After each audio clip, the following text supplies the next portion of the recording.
الحمد لله وكفى والصلاة والسلام على سيدنا محمد المصطفى وعلى آله وصحبه من أهل الصدق والوفاء. ما بعد.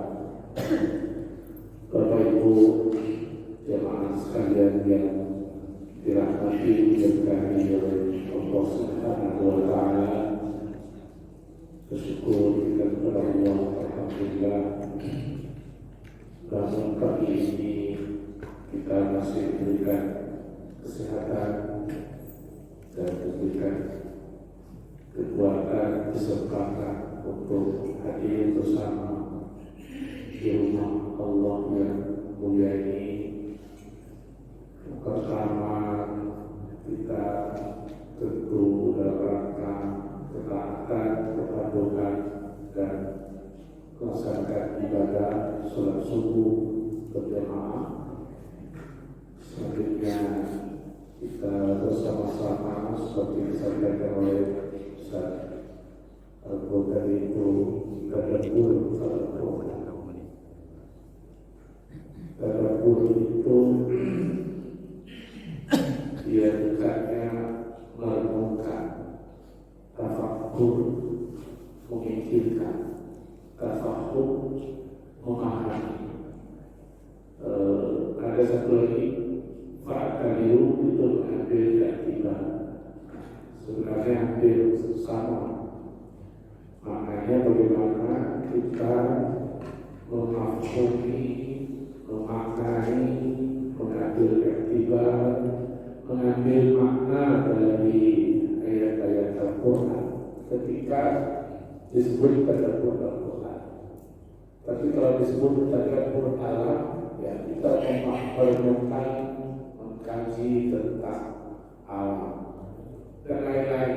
Sebenarnya semua aspek kehidupan kita itu bisa kita tadabburi, bisa kita ambil maknanya.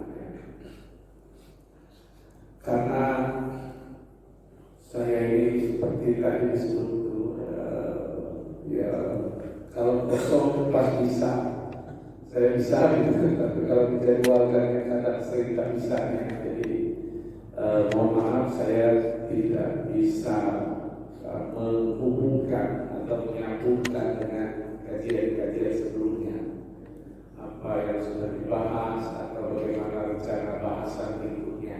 Saya mohon izin yang menyampaikan yang terlintas saja. Tadi Pak Imam baca Al-Baqarah ayat 1 sampai kira-kira ayat 12. Tapi tidak bahas satu persatu. Kalau bahas satu persatu nanti jadi tafsir pula saja. Tapi kita memaknai saja. Dan nanti ada hubungan di ayat yang terakhir dibaca tadi itu sangat relevan ya, bahasa akademis itu sangat relevan untuk dikaji, terutama di saat seperti yang kita rasakan sekarang. Yang dibacakan Pak Imam tadi itu pada dasarnya mengelompokkan, Allah mengelompokkan 3 kelompok besar manusia.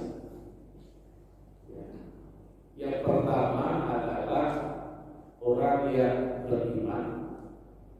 Yang kedua adalah orang yang kufur atau kalau orang yang disebut kafir. Yang ketiga itu di antara keduanya disebut munafik. Kalau beriman, Allah sebutkan tadi tanda-tandanya, ciri-cirinya. Yang pertama yu'minu bil ghaib, beriman kepada yang ghaib. Yang ghaib itu adalah yang tidak nampak, yang immateri, yang tidak kelihatan dengan mata kepala. Tetapi kita beriman, ciri orang beriman yu'minu bil ghaib, percaya kepada yang ghaib. Apa saja yang ghaib? Oh, banyak. Allah sendiri ghaib. Tidak ada yang tidak ada yang pernah lihat kecuali Nabi Musa yang ketika di Bukit Sinai dan Nabi Musa bercakap Tetapi dalam riwayat Nabi Musa bukan melihat sesosok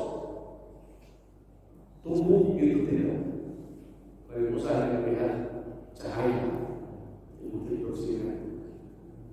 Jadi kalau ada yang mengaku melihat Allah pasti mustahil. Ada yang mengaku melihat ketemu itu mustahil. Nabi Muhammad SAW sendiri ketika Isra wal Mi'raj, ketika sudah sampai di puncak perjalanan, Nabi Muhammad itu tersungkur dengan berucap di hadapan Allah, at-tahiyyatul mubarakat shalawat thayyibah lillah. Itu yang dibacakan oleh Nabi. Lalu Allah menjawab, assalamu alayka ayyuhan nabiyyu wa rahmatullahi wa barakatuh.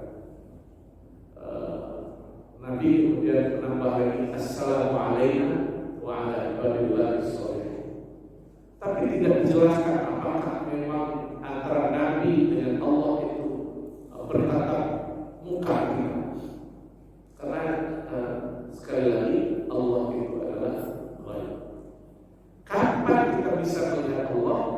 Nanti ketika di surga, wa yaqta wajhuhu rabbuka dzul jalali wal ikram. Di surga nikmat yang paling agung, nikmat yang paling besar bagi orang beriman adalah ketika nanti dapat melihat wajah Allah di dalam surga. Allah ghaib. Malaikat ya tidak ada kita ya. Nabi Muhammad, nabi-nabi yang lain pernah ketemu malaikat, tetapi apakah itu wujud malaikat? Belum tentu juga, karena malaikat itu kalau ketemu Nabi Muhammad menyerupai manusia. Ya, kalau dia datang dengan bentuk malaikatnya sendiri, Nabi Muhammad langsung pingsan. Artinya bisa jadi bentuknya besar gitu, atau dalam bentuk-bentuk yang lain. Ya. Tapi pada dasarnya malaikat itu ghaib, ya, tidak nampak. Kalau ada yang ketemu dengan malaikat, itu pasti kita. Tapi kita percaya sama malaikat. Di sini ada raqib, di sini ada atid.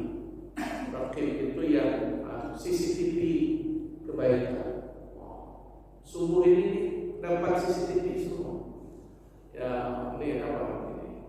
Kayak video ini. Oleh raqib kita di CCTV di video ini. Ya, nanti atid itu tugasnya agak kurang enak. Yang enak itu raqib.